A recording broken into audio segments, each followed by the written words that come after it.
Chapter 100. Ezekiel clasps his hands and frowns in an attempt to look more respectable. Following a rather forceful insistence from one of the members of our little coterie, 3 pairs of eyes turn to me. I shall introduce the arcane mysteries of ritual slightly ahead of schedule. Now, Terence, please remind us how we normally get the symbolic element of casting. From the prepared circuits in our own gauntlets, or I guess you could slap some on the ground with a bit of chalk. Yes indeed, Ezekiel answers, bristling at the informal answer, and what are the limits of such methods, Margaret? They place the burden of visualization on the will of the caster, forcing her to exert herself tremendously. The dark-haired girl answers with the solemn voice of a bishop at mass. Correct. You cannot glance at your gauntlet to look at the runes for help, especially not while in the middle of intensive tasks, such as running away from me. And so, the gauntlet and its runes are a convenient yet demanding tool. Rituals, by comparison, allow us to cast spells of great powers provided we have what, Ariane? Time, material, location, and company. I automatically answer, quoting Loth. Company. Some spells demand several practitioners working in concert. Like Scargard artillery spells. You need 3 people for that if you want more than a few shots. Yes indeed. We will address such spells at a later date.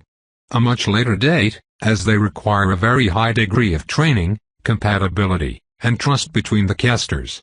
We all look at each other without comment. Anyway, Ezekiel continues with some embarrassment, you are correct. A ritual requires a proper surface to inscribe the rune. The materials themselves are quite important as well because using chalk will barely give you an edge. Time is, of course, necessary if you want to write down more than 3 symbols. A ritual is therefore demanding, but they make casting a spell significantly easier. Any spell with more than 12 symbols will require a circle, even for the more experienced mages. I bet Frost could do 20 and look you in the eye with a smirk as he cast it. Not to mention Semiramis. Ezekiel knows a lot of theory but few people. It is still a bit early, but you have all been diligent and I think a small break is in order. We shall head outside to a proper ritual location. Terence raises his hand, droopy eyes widened in apprehension. When you mean outside, you do not mean the city proper, right? No, Terence. We will go to an abandoned barn a few hundred yards away. I merely wish to limit the risks of our living quarters catching fire. Okay. I am slightly annoyed by the use of that detestable acronym, and so I decide to tease the lad a bit as we climb up the stairs and out into the empty alley. What is the matter, Terence? Afraid that some horrible fiendish creature will descend upon you? I ask with a bit of fang. Not at all, he deadpans, merely that I must call her mother and listen to her whine until the rooster crows. I smile at that. Wit. From that boor. Perhaps I judged him too hastily. You know, I could rid you of her, for the right price. I whisper in a sulky voice. I'm afraid I must refuse. I would not want to deny the devil his last few years of tranquility. All right, that was not bad. I allow myself a chuckle. Terence and I close the procession as we cross our way through the abandoned district, with Margaret sometimes casting an incredulous glance backward. I realize that I only look slightly older than them, and it was apparently enough for the socially deprived young man to form a bond. We must be quite the show. Them in crimson robes and me in my more traditional blue one. I suspect that any pedestrian witnessing the moment and trying to guess which one of us might be the blood-drinking immortal monster might act on false assumptions. In any case, it does not take long for Ezekiel to lead us to a derelict factory.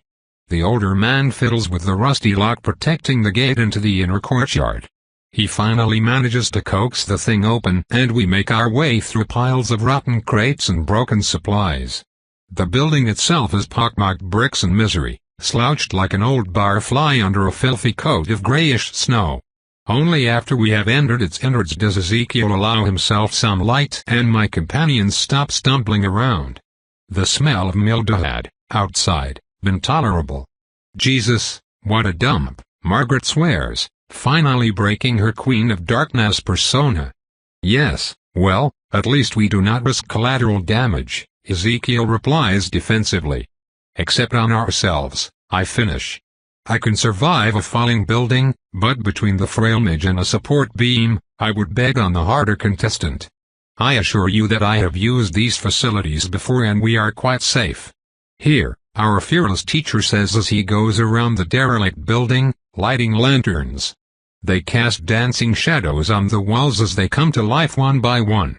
In the center of the empty floor sits a silvery circle dug into the grimy floor. Contrary to my expectations, the interior is clean besides some dust, and the terrible smell fades away from the continuous influx of fresh air coming from the still open door at our back. The circle you see will serve as a base for the following ritual. You will draw the remaining symbols of the classical midge bolt using the paste you will find in the container by the entrance, then cast the spell at this target. At the end of the factory, Ezekiel has painted a series of large concentric circles with a bull's eye in the middle. I can tell from the numerous impacts marring the wall that we are not the first to test the old wreck's structural integrity. Let us start the exercise. Margaret, you go first. Do you remember the runes? The young woman straightens her back and marches through the dust like a duchess at her own wedding. She picks up a pot of paint and brush and marches right back. The impression is only slightly ruined by her difficulties opening said pot. Eventually, she applies a thick paste inside the circle forming the 4 necessary runes for a bolt: power, momentum, projectile, and direction. They are all rather basic and it does not take long for her to succeed, then link them together according to the Western standard runes of inscription. Power comes first, then she links momentum and direction together as a secondary principle with direction as the catalyst. She delicately places the pot and brush on the side and stands in the middle of her work with a hint of worry. You are doing well, Margaret. Just cast, Ezekiel encourages her. She turns to us and we all show signs of support. Reinvigorated, the apprentice witch raises a naked hand and bellows, "Bolt." Her croaking voice does not prevent her success. A translucent bolt of force erupts from the edge of the circle, distorting the air in a wide area. A thud sounds as the missile impacts the far wall and more dust rains down from the rafters. The mortals sneeze. Ezekiel trots over to open the door of the far end to create a draft of fresh air before tuberculosis and the watcher knows what else wipes out the newest generation of mages in one fell swoop. I have rarely been so glad not to have to breathe. Ezekiel's foresight is proven when he steps to the circle and peels off the now solidified paste, removing the symbols cleanly and easily. We will each have the opportunity to work with a pristine setting. Terence is next. He appears much more worried at first, and yet he calms down and focuses as soon as the tracing begins. He takes no break between drawing and casting. The pot is barely down before he, too, successfully impacts the target. We clap as soon as our arms are no longer covering our heads. Finally, my turns come. Hold, Ariane. I know that casting does not come so naturally to you, and I made some inquiries. I believe that you would perform better if we were to add a blood rune to your construct. I thought we would work without blood magic? I ask, a bit surprised. Indeed, and this will be valid in the future. In this case, we will make an exception. It might take too long for you to activate all 4 runes and the purpose of the exercise is to experience ritual magic anyway. Adding a blood rune will bring the spell closer to the nature of your condition. The man finishes hesitantly. Ah, I see. I was repeatedly told that vampires take on blood magic more easily than its less sacrificial counterpart. It would be unfortunate to limit myself to learning what I am good at, but for the sake of the exercise, I suppose. Remember that power is no substitute for technique and effort. I know, I inform the man somewhat drily. I take the brush and step in the circle. I trace the runes at 4 times the speed of the mortals, drawing both on my control and my drawing experience. Power. Momentum. Projectile. Direction. I finish and place the pot on the side. The last part will be done without a brush. I pull my sleeve up to reveal a pale forearm, place a talon against an artery and slice deeply. The 2 young ones hiss in sympathy but I ignore them. The pain is nothing compared to. Which fingers? I push the memory away and smear 2 fingertips with dark blood. Tracing the last rune is a time-consuming and tedious process, not least because I need to add paint several times. Eventually, the work is done. The blood rune is visually different from the rest. Power is square and undaunted. Momentum is lithe and spiked like a lightning fork, but blood is alive. It twists organically like some nightmarish being. I feel kinship with this one. It was drawn from another script, more ancient and primal than the well-ordered code now used by astronomers and mathematicians. It speaks of dark caves lit by a tentative fire while a storm roars outside, of defeats and victories, of squelched organs. I expose my still butchered arm and feel the ritual ease the spell into my mind. Power from blood. Momentum and projectile from power. Direction given to the birthed arrow. A trail of dark fluid snakes up from the jagged tear into a needle-thin dart. I feel more pain now, deeper, more intimate as the aura is forcefully dragged from my essence. The arrow is me and from me and it awaits my will. Never since casting that first darkness spell have I felt magic click so easily. I understand blood on a fundamental level that no mage can ever hope to attain, no matter how hard they study. The ancient power is there, for a price. One I have paid many times. Blood bolt. This time air is not displaced, and the noise is not a blunt sound of impact, but the ghastly crunch of material brought over the edge of its mechanical resistance. There, in the bull's eye, now stands a minuscule hole. Beyond that is the black of the night. I lower my hand. The power is spent. And this is the might of well-executed blood magic, Ezekiel ends in a satisfied voice. This is just plain stupid. How can we hope to stand against her kind with that pathetic little blast you showed us? We should learn blood magic too, the girl whines. You will learn magic my way and at my speed, Margaret. First, it will take you years of practice to wield blood with such mastery, and second, if you think it will be enough to save you from a vampire, then I'm afraid that you are sorely mistaken. Enough. We are here now, and you will keep casting until I give you leave. This is just unfair. The woman eventually grumbles. My presence is giving you the wrong sort of expectations, Margaret. You are infinitely more likely to face a bandit or an enemy practitioner than you are to face any one of us. Besides, Ezekiel is correct. You do not want to fight us, even with magic, I explain in a rare attempt to better our relationship. If you are so bloody strong, why do you even learn magic to begin with? Given the same choice as me, would you not? I answer with patience. Margaret stops to consider, her black brows furrowed in annoyance until she comes to a realization. Her expression softens then, until the naked ambition fades to reveal the rather young mind under it. It'd be a shame not to. Precisely. Magic is a versatile tool. Combat spells are but a small part of it. With this, we return our attention and efforts to ritual casting with one major difference. As each student painstakingly redraw his runes, the other leans towards me like a Florentine conspirator. Is it true that you can slap a man's head off without blinking? Yes, we do not need to blink. Can vampires get erections? Get your mind out of the gutter, Margaret. Also, yes. If you only drink blood, does it mean you only have to pee? We are magical creatures, Terence. We do not digest per se.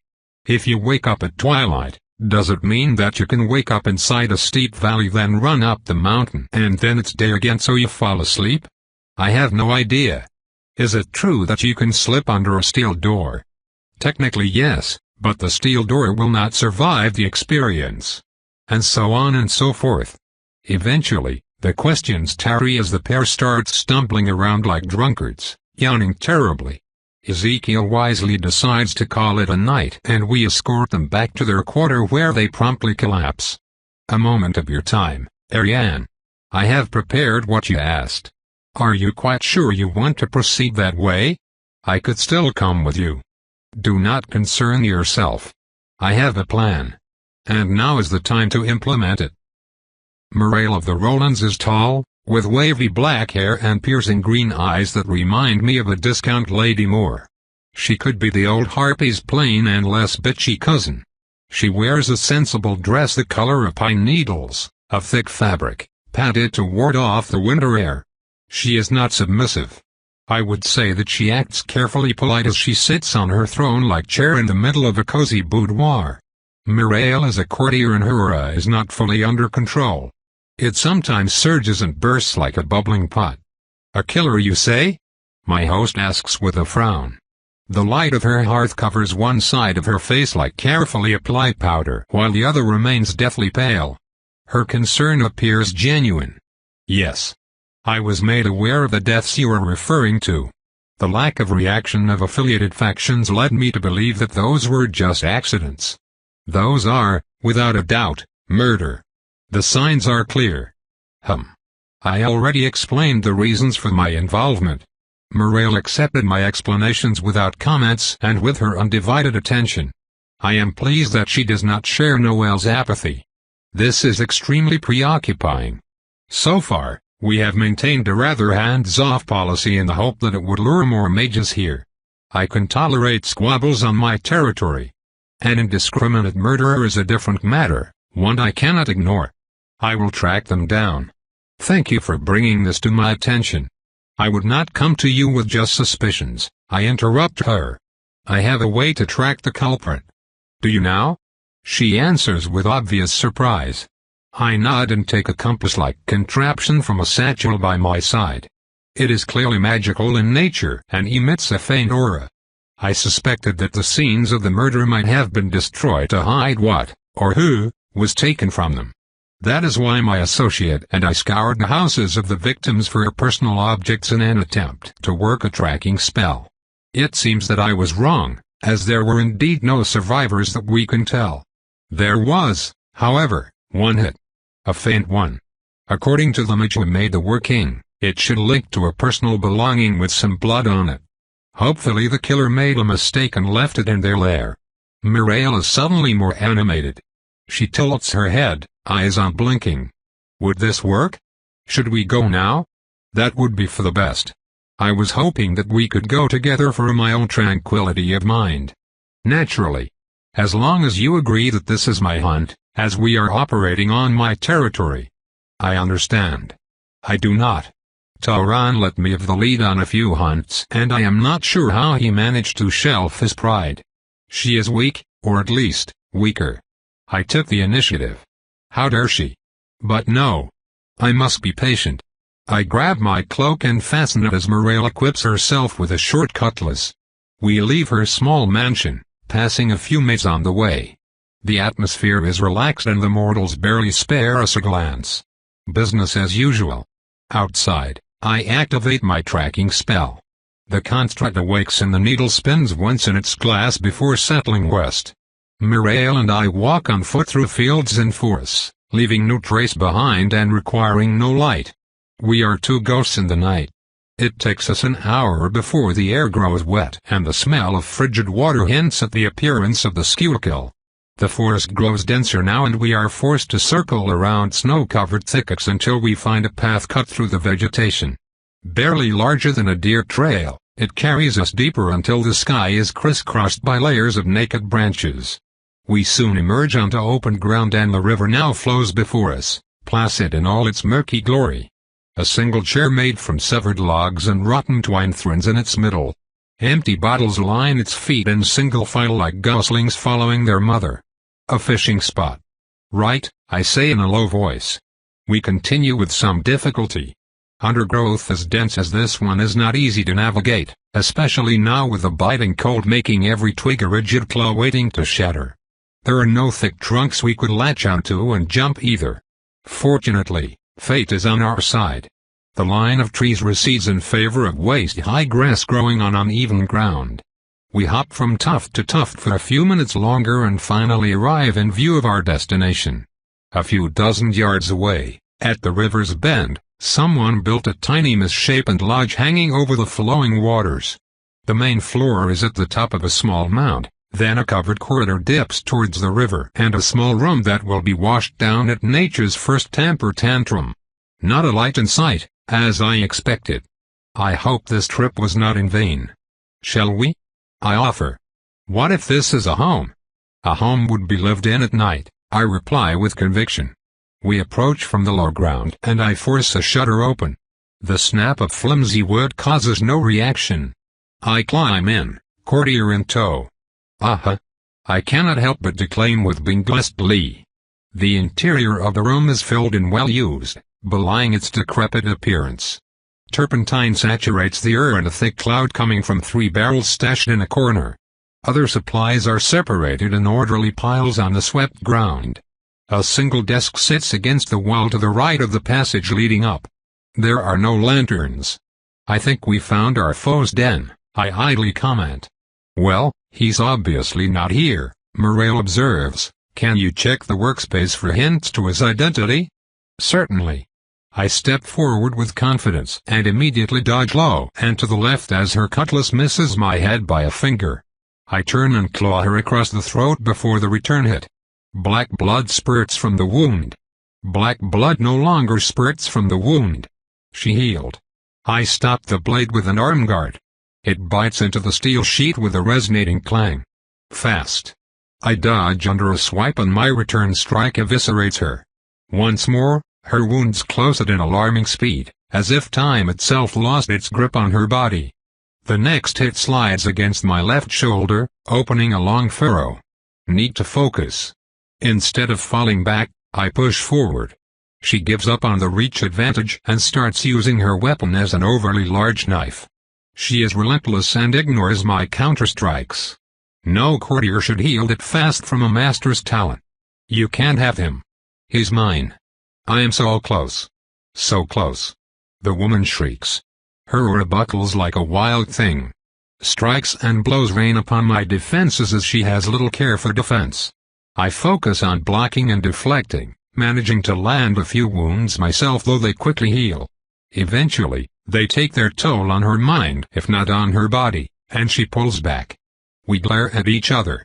How did you even know that it was you? I was not sure until I found your little hidey hole yesterday. You what? How? There were too many elements pointing at you. All 3 attacks happened either on or at the edge of your territory. They all took place in public places, not homes. They were the work of an independent agent, not someone aligned with one of the many much factions dotting this political landscape. The most decisive clue, I think, was that you started all your fires in such a cautious yet inefficient fashion. We can approach fire rationally but, deep inside, we will always fear it, won't we? That's it. Suspicion? That was all you had? She sputters, furious. It was enough to follow you here. This construct I used does not point out to one of your victim's remains, but to a beacon I placed on the door behind you. And now, you fell into my trap. Morale steps back, eyes darting to every corner of the room. The fear she shows is proof of an erratic behavior, and yet she does not feel like a rogue. I think I understand now. There is no trap. You lie. There is one, and you already sprung it. By attacking me. You see, killing the mages on your land remains your prerogative and I have no right to protest. You are not breaking the accords by doing so, therefore I have no right to interfere. She freezes as she realizes that she acted on instinct and the price thereof. Until you attack me without provocation to cover your tracks, of course. Now, House Roland is in serious violation of our written agreement, a hospitality contract that I paid for. I smile. Our kind has a visceral reaction to our lairs being breached. I expected her to act as soon as she realized that she was made. What I did not expect was for her to accompany me here. My original plan was to wait for her outside of her mansion, then follow when she would inevitably come to erase the evidence of her actions. She might not be breaking the accords, but she certainly does not have Noel's authorization to slay his people on such a large scale. Like most successful plans, mine relied on accounting for many possibilities. Confronting me meant breaking the accords. Erasing the proofs meant that I would catch her red-handed and report her to Noel. Cutting and running would have solved my problems. Finally, turning the tables by using a scapegoat would have been countered by the many proofs I have collected and the oaths I could take. In every case, I can swear on my honor that I saw her sneak into the killer's hole and that she had the key. It would have been enough for a thorough interrogation. One last thing, my dear, I continue. Most courtiers of sound mind would have realized that being in an enclosed space with a devourer is a trap. I don't. I am done listening. I must admit that playing the polite student for so long has been taxing on my patience. I have a right to unwind a bit on the rail since she has been quite naughty. Truly, no one could reasonably deny me this moment of cathartic relaxation. Still smiling, I grabbed the room's entire desk, claws dug deep, before swinging it around and into the charging courtier. Oof! The piece of furniture smacks her across the torso and propels her into the wall like a fancy pin. I grab the improvised disciplinary implement with both hands and swat it down with gusto. She will heal. You smack. Do not smack. Break smack. The rules smack. Of hospitality smack. With me. The desk breaks apart at the last strike. Morale crawls away, left leg shattered. Since I am not a complete animal, I seize her right foot to send her crashing into the far wall. Even with improved healing, broken bones take a while to set. Interestingly, Morale and I should be about the same age. We do not, however, share the same experience. No, wait. Please. I grab her by the wrist and arc her over my head, ending the pretty display of acrobatic dance in a crate of ceramic containers. They shatter on impact with a satisfying crunch. I feel better already. I allow the poor courtier to extract herself from the debris. She sits back down, hands raised. Where is the fay whose blood is in your vein? I demand. For a moment, Morale's face twists with an expression of the hottest rage. I do not punish her for it. She is not truly defying me, she just has difficulties letting go of her treasure. I can tolerate her taking a minute to bury her ambitions. There is a trapdoor upstairs, under the bed. Lift it and climb down. You will find him there. You harvested his essence? Yes. I always keep a container on me in case something like this happened. Not that it helped much. What were you trying to achieve? Did you think the potent blood would hasten your growth? It does not work as well for us as it does for devourers, but we can still grow faster with a constant supply of potent essence. Did you attack the mages for the same reason? Yes. There is only so much blood I can take from only one person. Then know that your belief is wrong. You are brittle. The power you gathered has no outlet, and it will escape your grasp sooner or later. You took a great risk for little reward. Little reward. She scoffs. You are so far from the realities of our kind, devourer. It matters not to me what you have been through. The only thing I see is how you strut around town like you own it and be treated like an equal by the haughty lords and ladies of the land. I want to be strong and free, and pushing power into myself was very much worth the risk.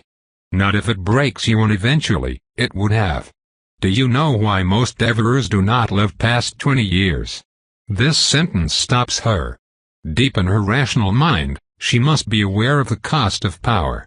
My siblings are forced to consume too much, too fast, and it destroys them. Pa, enough of this. I am not here to convince you. Do you yield? This time, her hesitation provokes me.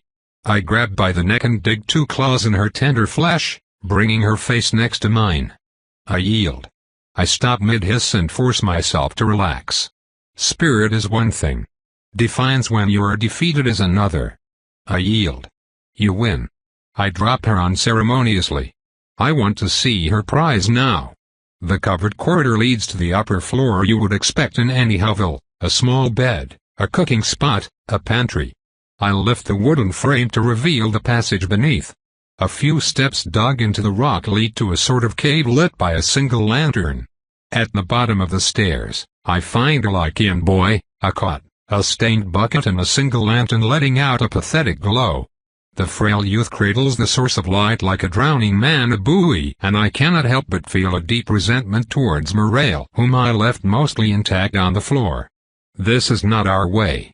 We defang our foes by turning them into cattle, or we kill them, or we come to an agreement. Only personal vengeance should justify that horrid treatment. Not greed. Never greed. She should not have drained him like a leech, night after night to grow stronger. We are not leeches. We are hunters. The boy has very dark hair and abyssal eyes, showing just one little star of interest as he spots me. But soon, the realization of what I am turns hope into despair. A single heavy sigh shakes his skeletal frame and his gaze turns back to the glimmer cradled in his filthy hands. I approach slowly and kneel by his side. But I do not speak. Because I now realize my predicament. I want the kid to be free. My friendship with Synead has changed my outlook on liberty, and Nami's presence has only served to reinforce this impression. I am not some champion of light. I merely believe that mortals and other creatures shine the most when they can be themselves, and it is at their brightest that they are the most delicious. Ethics and gastronomy rolled in one ideal, freedom. Truly, I am a benevolent being. But I cannot save this one. If I bring Muriel to Noel and take the Lycian for myself, she could share his existence with her clan as revenge or in the hope of lessening her punishment. If I kill Muriel, I will likely be found out and at the very least be banished, my captive taken as reparation. The repercussions of this decision could hurt me diplomatically for decades to come. No matter what, I will condemn this child to slavery. I stare at the tiny being. He still ignores my presence. I must kill him. This is the only salvation I can grant. It feels wrong. My inner rules forbid me from killing a child, though would that not be mercy in this case? Sometimes, death is preferable to the alternative. Especially for one as young-looking as this one. He is already broken. Sometimes, I must break rules in order to. Oh. I am a complete idiot, am I not? When we are faced with contradictory rules and promises, we keep those we deem the most important. I step away from the kid and climb back up, then walk down the covered stairs down to the room where I left Muriel. I smile at her pleasantly, and she looks more terrified at my expression than when I had my claws at her throat. You can give the child to me willingly, stop your killings and pursue power through training and study. If you do that, I will forget the whole debacle and we can both go on our merry way. That is the first option. I step closer until the symbolism of my standing form above hers leaves no room to interpretation. In the heart of Constantine's fortress hides a master by the name of Ignis. My ransom for breaking the accords and attacking me despite our treaty will be 3 days in his care. I am convinced that your house will be more than happy to throw you to the wolves for what you have done. Ignis will undress you and bind you to a chair, then, together, you will explore the meaning of pain. You will learn to recognize every organ in your body, and every strand of muscle as he removes them with surgical precision. He will peel off the skin from flesh inch by inch until you beg him to die. Enough. I know of Ignis. Then realize that this is your second choice. She looks at me with narrowed eyes. I could inform Noel and Lady Berenice of your proposal. And I would receive at most a slap on the wrist. I am not working against them by trying to keep that faith of myself. I am not technically breaking the terms of our agreement. You, however. Yes, I get it. What do you propose? I am sure we can agree to a carefully worded treaty. It takes us only 10 minutes to reach a compromise. By the time we are done, Muriel has seemingly accepted that the child was lost to her in any case and that it would be better to avoid punishment. I keep an option open to add terms after consulting with Salim, in case she finds a loophole, in exchange for no additional reparations. All in all, I think I covered myself well. When I step down from the ladder, he completely ignores me until I start speaking. The Lycian language comes slowly and haltingly. I have to think hard to get the right inflection, and I am limited by my lack of information. Should I use the official vocabulary of declamation? Or a more polite greeting between unknown parties? Or should I assume that my rescue is as young as he looks and try for a more familiar tone to comfort him? In the end, I use the most neutral tone I can because I want to avoid mistakes. Greetings, young one. My name is Ariane. I associate with the court of summer. May I ask for your name? I say in Lycian. As the words cross my lips, their truth is carried in our small basement by the meaning I impart to them. My name really is Ariane. I truly am associated with the court of summer and its most disreputable prince. The weight of the sentence falls upon us with finality, and with it, hope returns. Slowly, the desperate mask of the boy melts to reveal the pain underneath. Tears flow from his eyes in great droplets as he grabs my arms with surprising strength and lets out a panic babble. His voice is young and musical, though mad raspy by dehydration. I let him talk, too fast for me to understand, until he stops to catch his breath. It gave me the time to prepare an answer. I apologize, young sir, my words are that of a child. You must speak slowly. Lycaon is as infinitely complex as it is versatile. Young sir refers to a noble son of unknown origin. Child indicates that I have issues associating sounds with meaning. Sinead's book mentions that the most powerful sovereigns can create gardens and charnel pits by declaiming poetry. The child slows down and his eyes aim up, to freedom. I silently hoist him over my shoulder and flinched at the stench of his unwashed body. The trip up is short, and he soon stands outside the main door, looking up the cloud-covered sky. I use dry wood and a bit more terebinth than is wise to start a fire and haul him back in as soon as he gets the shivers. Snow and an iron basin are enough for an improvised bath. I wash his hair while he shoves syrup apples down his throat with wild abandon. What about my captor? The boy asks after he is clean, dressed in clean clothes, and filled with enough sugar to start his own distillery. His voice is slow and measured, and just a bit condescending. Lycaon is the same language across their many worlds, and those who cannot learn it are not held in high regard. He does not understand yet that our reality is different. I defeated her. I will bring you to my honored friend, Prince Sinead of the Court of Summer. It grates a bit to use such a highly polite term for such a licentious scoundrel, but apparently it was the right thing to do because he looks at me with renewed wonder. Oh. Apologies. My name is Makinus of the Court of Wings and Keyholes. I must have misunderstood that one. Wings and keyholes. I repeat. Those are unusual words. Perhaps I am mistaking them? Wings, the boy patiently whispers, and I hear a fleeting sound of a dove taking flight, and keyholes, he continues as I perceive the word not as a passage but as a leaky thing, a flaw from which secrets escape. The tiny court. I am pleased to meet you, Makinus of the, Court of Wings and Keyholes. No. I am pleased. In your debt now. I am almost certain that this Lycaon is quite young. Younger than most, in any case. I need to contact Sinead because I am disinclined to act as a nursemaid. Right. I will protect you for now. It will take a few days before help arrives and we can take you to a safer place. Yea. I am in your care. Can you sing? This question is taboo. So, no. Maybe I should just drain him a bit, as payment. Chapter 101. Sinead comes in person to recover his newest ally, and I realize a few interesting details. First, Makinus of the Court of Wings and Keyholes is slightly more intimidating than I gave him credit for, if Sinead's reaction is to be believed. Second, Makinus is obviously not a bashful child. He drops the act as soon as he finds himself in the presence of a prince, and I get a glimpse of the playful malice beneath. Sinead also uses the opportunity to flirt outrageously. I should have expected it. I also learned that the Lycaons are busy working on a way back and, apparently, the space magic developed by Ricardo and Alexandria is the key. Savea is confident that she will finish a valid spell by the end of the century. When I remark that it is a long time, I am informed that creating an entirely new branch of magic in a rigid reality is a time-consuming effort and that I am welcome to try myself. Sinead's condescending delivery is truly without a match. In any case, I foresee more shenanigans in the future and let them go on their way. Over the next few months, I managed to keep up my magical studies with the mortals through immense effort and the occasional application of blood magic when some spells become too complex.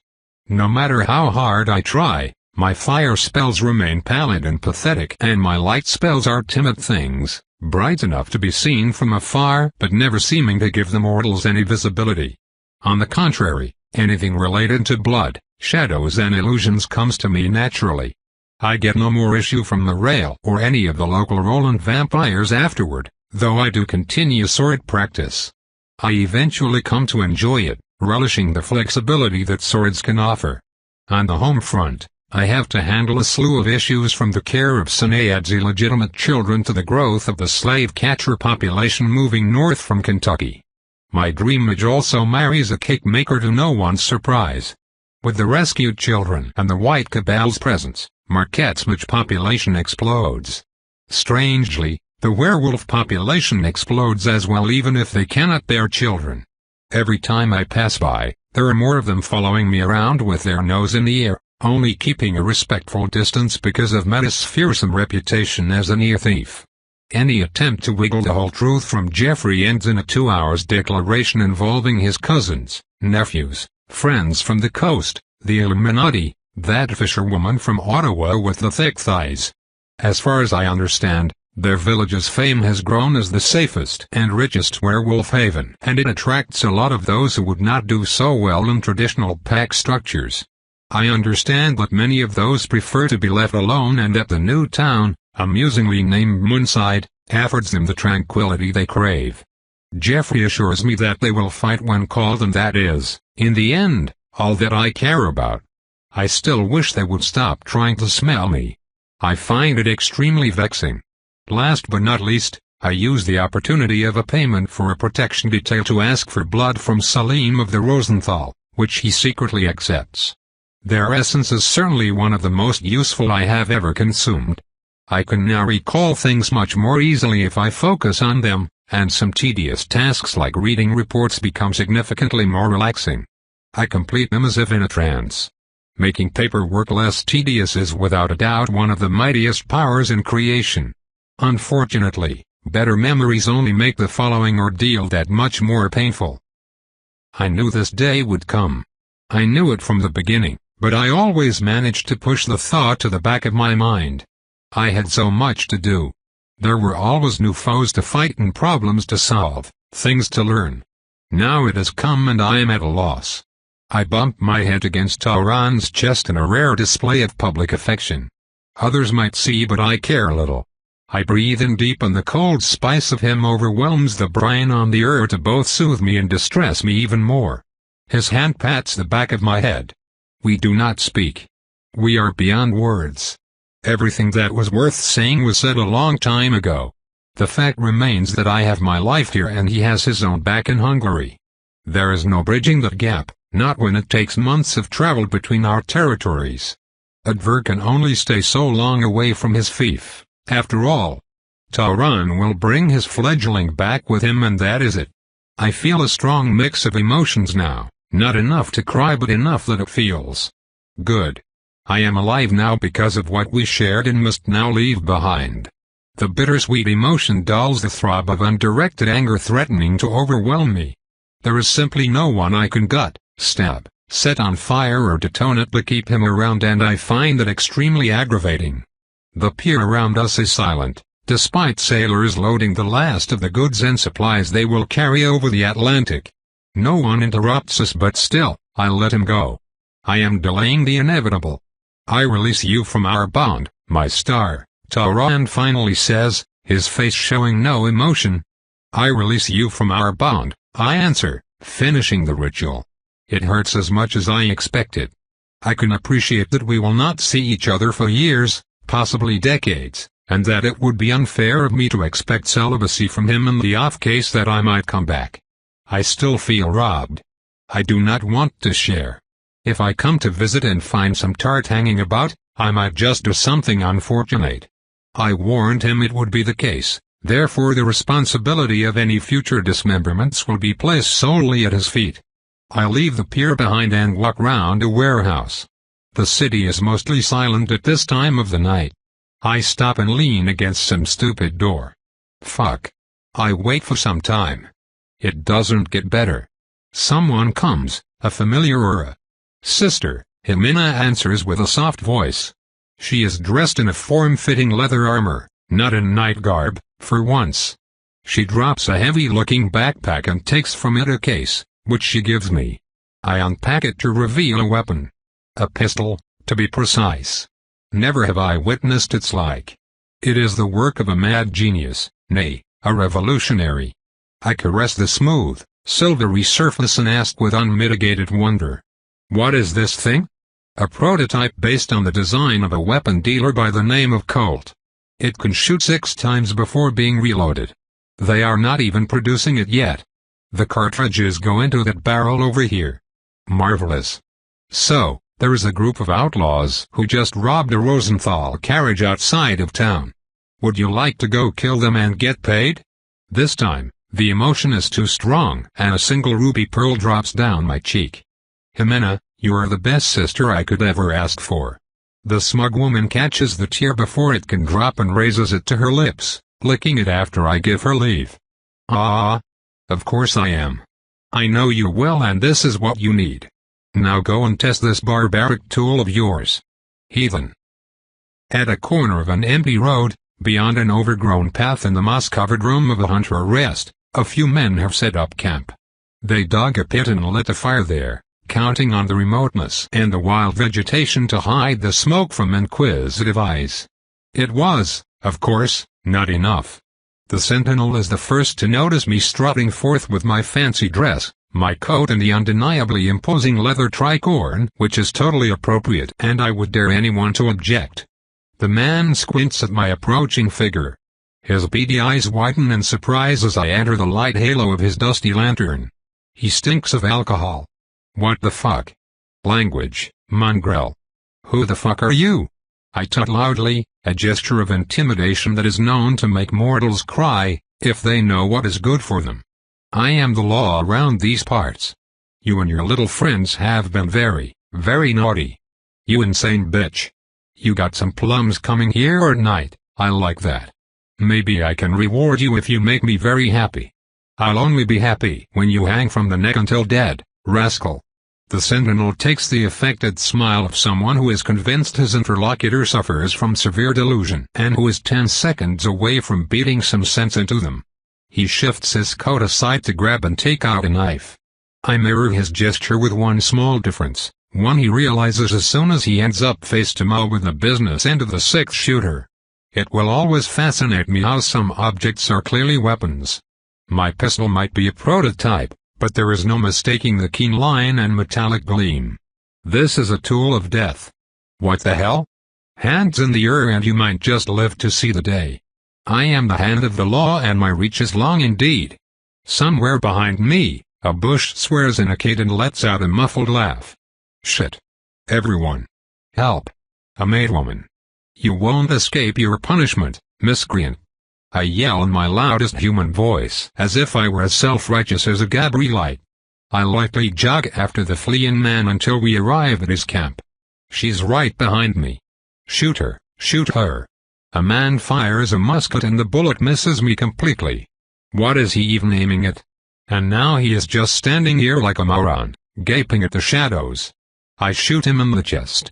He falls with a dreadful shriek and the rest of his band finally realizes that they are under attack. They pile on behind crates of supplies and fire back. I skip behind a thick trunk and take pot shots at those who break cover, making no particular effort to aim. I have plenty of bullets in a bag and this is the time to experiment. It can't be just the one, there are too many bullets flying. She must have help. One of the men says in a panicked voice. Maybe it's a whole band of she-devils. Another replies, they are here to cut off our cocks. I told ye not to touch those lasses. Shut your mug. Your sins are many. I shout with a gravelly voice, and you should all repent. Repent. Ha, I can see why the Gabrielite would risk dismemberment. This is fun. I leave the cover of the trunk and empty all 6 bullets in my left gun in quick succession. She's got this strange gun. Do you think that's why? Then it must be empty. Let's rush her. A brave soul screams and then jumps on top of the crate. I shoot the man down with the right gun like the dog he is. I then open the contraption to reload. Instead of doing it cartridge by cartridge, I just remove the entire barrel and replace it with a fresh one. This is such a revolutionary invention. I am witnessing history in the making. No, she shot Jerry. Jerry. Let me die, Fools! Run! Run for your lives! How very dramatic! It reminds me, I should buy an opera ticket for The Queen of the Night by Mozart. An opera in German. I will go alone, have the waiters bring me a cup of coffee and throw chocolate wrappings on the heads of the rich folks below. It will be grand. Or I could bring Nami and enjoy the outrage. A bullet hits the trunks fairly close to my head, showering me with splinters. Right. I am already in the middle of something fun. Carpe diem and all that. I lean to the side and shoot at the ass of someone attempting to crawl away. He howls and his friends drag him back. There are only 3 of them now, including one who is no longer so cheeky. Heh? I turn once more and, this time, flick the hammer with one hand while I press the trigger with the other. This allows me to shoot faster, but I am still limited by the physics of the gun itself. Otherwise I could shoot even faster. Incredible. Could I make an overly large version of this? We surrender. What, really? Already? I scream and utter annoyance. My legitimate question is received in stupefied silence. Jimena walks to me with a chuckle as I vociferate and grumble. Why? How can they be such cowards? They are bandits, Ariane, not fanatics dying for a cause. But I killed bandits before and they hardly ever surrendered.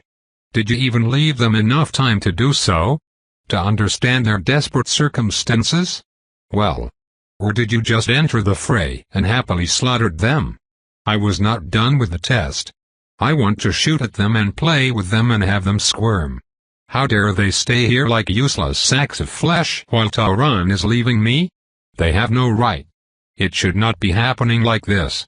He was the first man I loved in a romantic capacity in my entire Watcher-forsaken life, the only one I can even think of being intimate with. I love him dearly. I feel good with him, as myself and without a mask. He accepts me in my lack of experience and all my little flaws, and he is patient and caring and loving. He knows so many stories. Also he can kick my ass. And he builds swords. Fuck. Ariane. It is not fair. There are so many wastes of space already here, why can't they go and he can stay?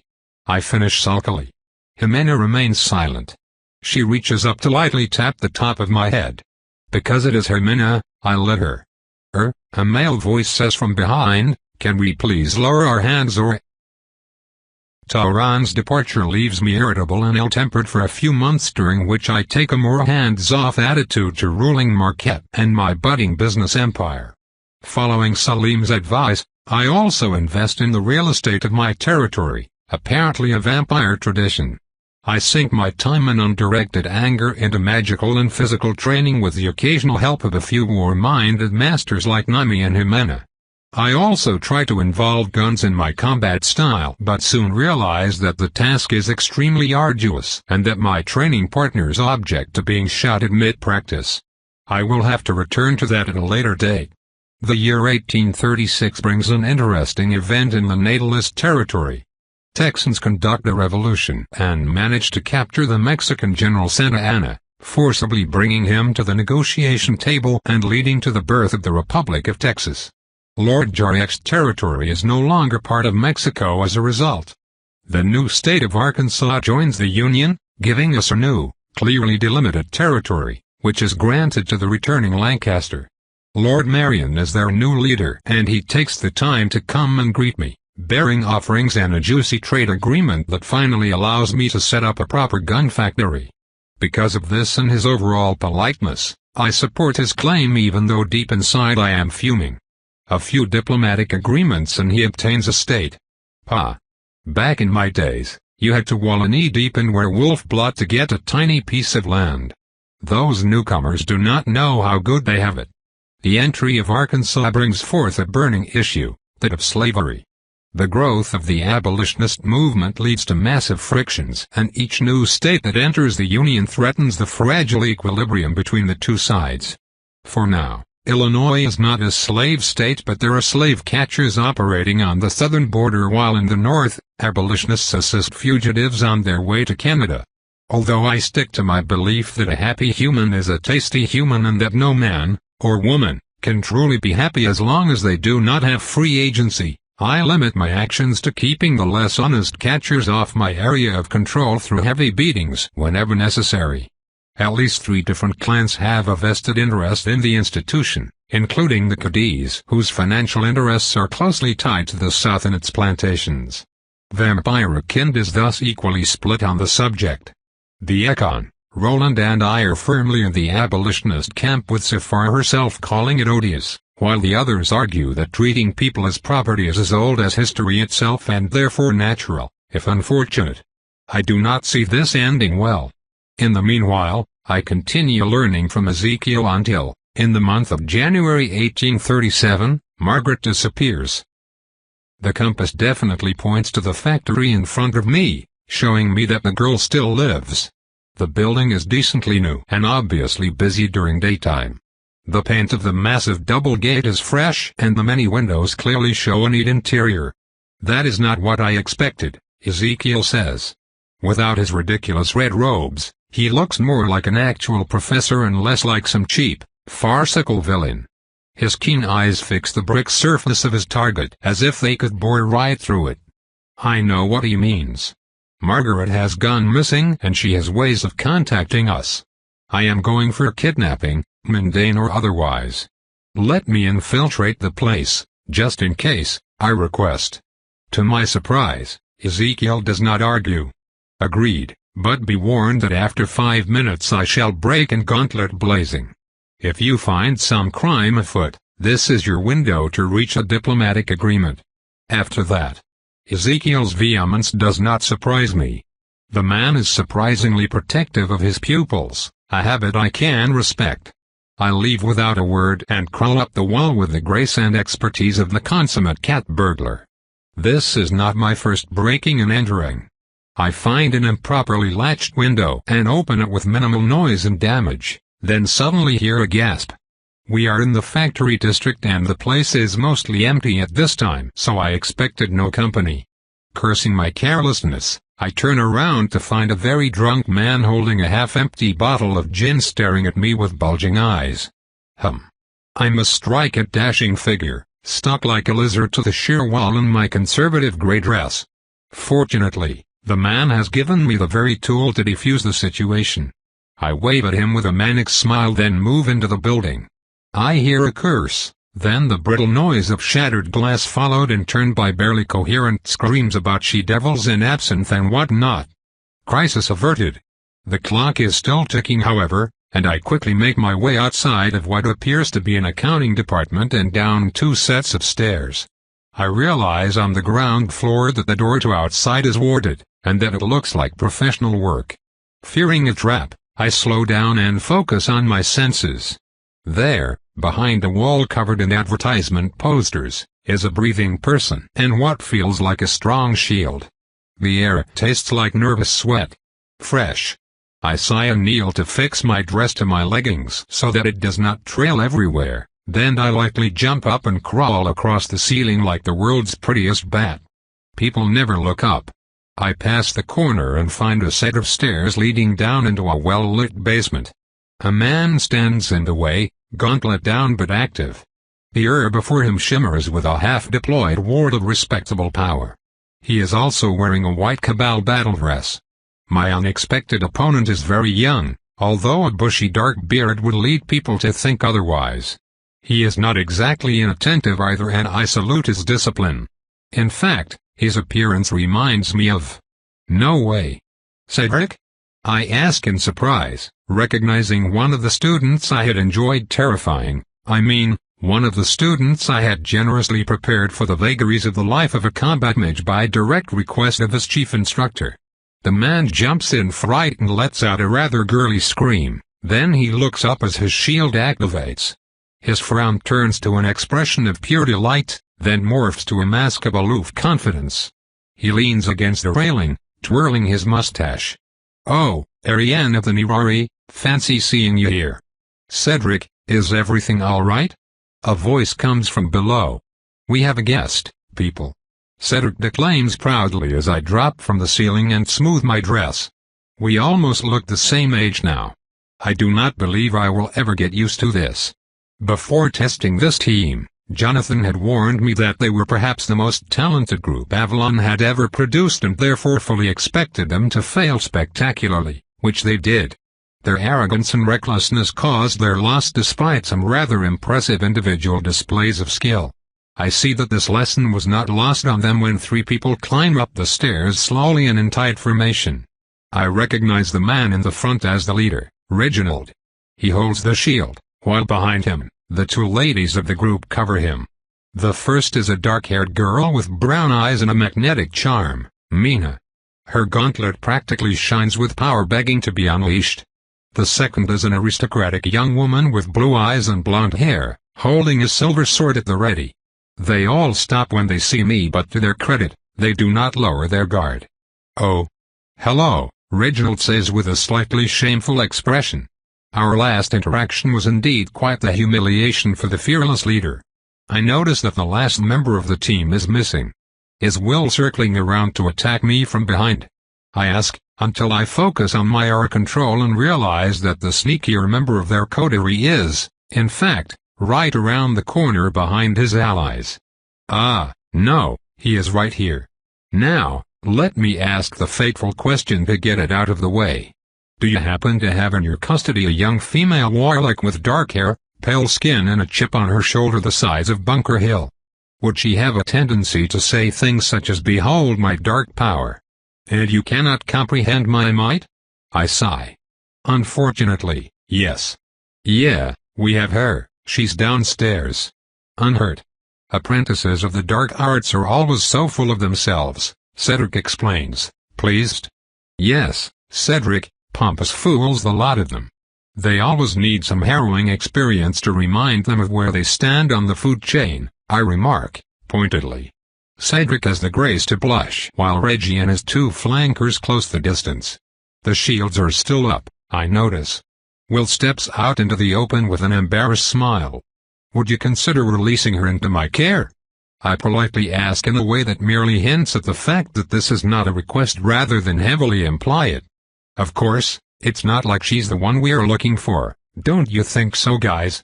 Cedric states as he turns to his friends with a winning smile. They remain unamused.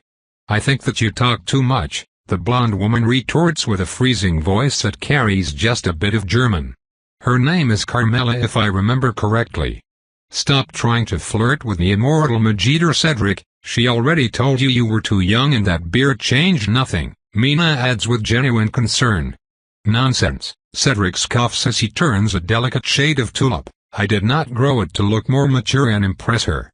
A very, very awkward silence spreads across the assembly. The shield much pales as he realizes that his blabbering has become his downfall. Really? I had found the timing suspicious, of course, but to think. Carmela observes. Gee, Cedric, you wax your mustache for that. Reginald adds with disgust. I clap my hands once to garner their attention and stop, nay, postpone the merciless hazing. Please focus for one moment.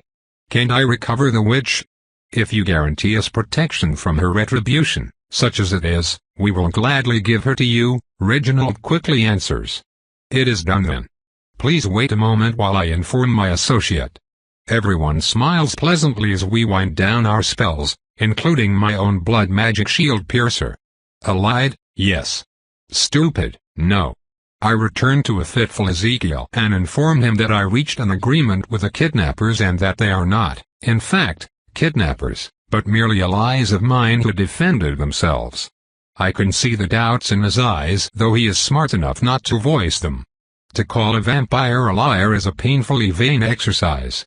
I return to the White Cabal hideout and their basement to find that stacks of crates filled with metal parts were set aside to leave an open space. In it, the 5 war mages have created a workshop centered around a massive circle. Margaret is not in it. She was set aside, lying on her belly atop a pile of tarp and liberally tied with ropes, arms behind her and feet held up. She looks one skewer away from a roast pig. Tear trails line her cheeks, the poor arrogant thing. I detach her and she stands up, massaging her wrists to help with the blood flow and trying her best to melt into the wall. Perhaps there is a spell for that. So, I have a standing argument with one of the lads back in Avalon. He says that vampires and mages are natural enemies, while I say that it's vampires and werewolves. What do you think? Cedric asks me excitedly. I think you are both mistaken, I reply sweetly. From our perspective, you are all prey. A distinct chill freezes everyone in the room. William, who stands close, takes an instinctual step back. All but Cedric.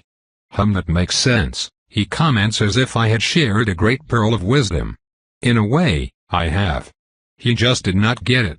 Cedric caresses his lush beard, staring at the ceiling with a penetrating gaze as if it held the secrets of the universe in its dusty recess. Anyway, Will continues with an embarrassed glare, I now understand why we have been deployed here. The environment is sufficiently challenging while we have an ally who can potentially come to the rescue. The black dog thought of everything. Speaking of allies, would you consider assisting us? Mina asks politely. I notice that both Will and Reginald give her their full attention as she makes her plea. There is a longing in their gaze that I easily recognize. We are looking for a ring of human traffickers who sometimes manage to intercept refugee mages as they get off the boat. Despicable people. We are here to dismantle their local branch and prevent them from preying on the weak. She boasts with undisguised pride. Will steps forward, the first to realize that asking me to act out of the kindness of my heart is a doomed prospect. We were given special shape charges by Jonathan. They are designed to direct the blast in one direction only, thus sparing the people and materials engulfed in a normal powder blast area of effect. Perhaps you would consent to come with us and operate them yourself? Ooh, the crafty lad. Does he think I am the kind of woman who would assault an unknown foe for the chance of understanding a prototype explosive? Because he would be absolutely correct, but I cannot have him win so easily. It would set a dangerous precedent. That sounds fascinating. Good luck with that, I inform a slightly crestfallen William. We would compensate you for your time, of course, Reginald adds in a respectful voice. Yeah. I volunteer my blood. Are you thirsty? Not now, Cedric. Ariane of the Nirari, our foe uses magic to hide themselves that renders the most standard tracking spells useless. We believe that this is extremely potent magic and one of our secondary objectives is to recover it. I believe that I can negotiate for not only access to this spell but also our help in mastering it, should you join us, Reginald continues. I do not need a way to hide thanks to Nashoba's earrings. It could still be extremely useful to mask allies or even understand how to find somebody. Deal. Now show me those shape charges you mentioned. As the night progresses and we work together, I realize that I do not mind keeping an eye on the team. They are pleasantly competent and getting to know them and be known and relied on in return improves the chances that Jonathan's alliance lasts for more than one generation. We eventually find the kidnappers and even get the help of both Ezekiel and Salazar as well as a few local mages. Peace soon returns to the city and I get a new blueprint for my trouble. I spend the next 4 years alternating between Philadelphia and my own territory, stopping my studies only long enough to handle the odd crisis that my competent underlings cannot easily handle. Merritt eventually remarries too and hires several associates, which I allow after vetting them and just a little bit of intimidation to make sure they understand that I will not tolerate duplicity. Urchin develops into a fine enforcer to my pleasant surprise. He develops his own fighting style which revolves around pulling objects out of seemingly nowhere and shoving them in someone's back, or shooting them in the face with one of the many tiny pistols he had specially made. Marquette develops relatively quickly while Chicago expands at a vertiginous speed with a little help from Meluson's peerless business acumen, allowing the both of us to consolidate our positions. I do not object when she recovers a few Lancaster exiles and even negotiates with Lord Marion to make sure there is no resentment left. Slowly, political blocs form around the Cadiz on one side and the Roland on the other, with a third force made from us weaker clans. The occurrence of issues and decisions that must be taken collectively continues to increase, leading us to today. I look down at Lady Safar's intricate golden curls as she climbs down the stairs before me. We proceed by pair, the state leader and their second side by side with Constantine leading the way. I chose Meluson, Not that there was much competition. Servants, soldiers and employees stick to the walls of the fortress' cozy interior and watch us pass with a bit of awe, as is suitable. We have enough political and physical power here to overthrow a small nation. The corridor widens and we soon tread a crimson carpet to a set of double doors guarded on each side by Constantine's bodyguards, acting as mysterious as ever. Our combined auras, though peaceful, have a curious effect on our surroundings. We are not mingling with mortals this time, we are walking together with a purpose, and a queer feeling of harmonization changes the texture of reality ever so slightly. It tastes thinner. I wonder if the others feel it too. The gates open for Constantine, and we follow him into a large circular room wide enough to contain a cottage. Sophia, Constantine's assistant, is already sitting behind a large writing desk at the far end. The floor at the center of the room is made from concentric rings of stone. As we approach, the speaker lifts a gauntleted hand and 17 slide up, one by one, with barely a noise. I count one for each pair of representatives and one for him. Finally, stone thrones rise up from the 19th ring to accommodate us. We pretend not to be impressed while Constantine feigns indifference at our lack of reaction. Lesser minds may gasp and whisper at such a mighty display, but I know better. In a few hours, the attendants will realize that naked stone makes for a poor cushion. Not everyone benefits from my, patting. We take our places in silence. The massive central table is split like a pie by minor light magic so that each present state is clearly shown by its flag when applicable, and its name in large, blocky letters. Right now they're all grayed out. Only the speaker's pie slice is lit in light red. He stands up to address us. Welcome to the first Pan-American Council of Princes. The purpose of this reunion is to align and decide on major events. As previously stated, we will take decisions by vote at the end of a debate with me acting as arbitrator. You will notice that my side of the table is lit while the others are grayed out. When someone has the floor, their side will, in turn, be lit. If you do not have the floor, you should refrain from interrupting. Disruptive behavior will be punished. As if we would act like rowdy children. The first order of business tonight is the issue of slavery. With the recent ruling on the Amistad affair and the continuous clashes between abolitionists and their opponents, I have deemed it necessary that we establish guidelines all houses should follow. Immediately, the atmosphere grows heavy. Kauekau and Niminata in particular fix Saron and a few others with barely disguised hostility. They wear their traditional red and yellow bubas with disdainful pride, the bright colors offering a stark contrast with the drab outfits worn by their rivals. Several members of this assembly volunteered actionable plans. We will listen to their proposals and discuss their merits. House Ekon, you have the floor. Thank you, Speaker, Lord Kauekau replies in a smooth bass. He stabs a talon in the flesh of his thumb, then places the pearl of dark blood on the stone surface. A few runes flare and a map of North America appears on the table. The next hour is spent in controlled arguments. We remain polite at all times and discussions do not heat up because most of the negotiations already happened behind closed doors. This is mostly a show of strength and of eloquence. The Ekon argue that each state leader should decide who to favor on their own territory, leaving them free to act as they see fit. In the case of the Ekon, that means facilitating escapes and freely financing groups such as the Underground Railroad. The Cadiz retort by claiming that slaves can be regarded as house assets, as such their recovery should be allowed across all territories. They add that abetting escapes is technically theft and that any house engaged in such activities should be considered hostile according to the accords. At this stage, the fanged smiles strain noticeably. The Ekon predictably counter with the observation that, as soon as the fugitives reach a state where slavery is illegal, they have the right of ownership over themselves and could not be reacquired without breaking the laws of said state. Any attempt to recapture slaves would be poaching, still according to the accords. The arguments go back and forth for almost an hour before Lady Safar asks to intervene.